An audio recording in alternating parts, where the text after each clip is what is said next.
বিসমিল্লাহির রহমানির রহিম।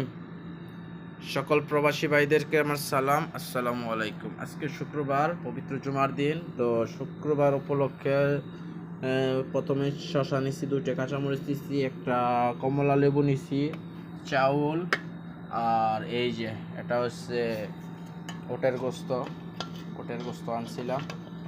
তো আলহামদুলিল্লাহ ওটের গোস্ত খুব সুন্দর করে পাক করছি, যে খাবো এখন।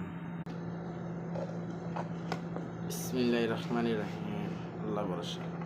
গরম গরম ভাত, এই ভাব ছুটছে। শুক্রবার তো নামাজ থেকে আইসা ভাত পাক করলাম, এখন খাবো। গরম গরম ভাত, হাওয়া ছুটছে, ওটের গোস্ত নিলাম।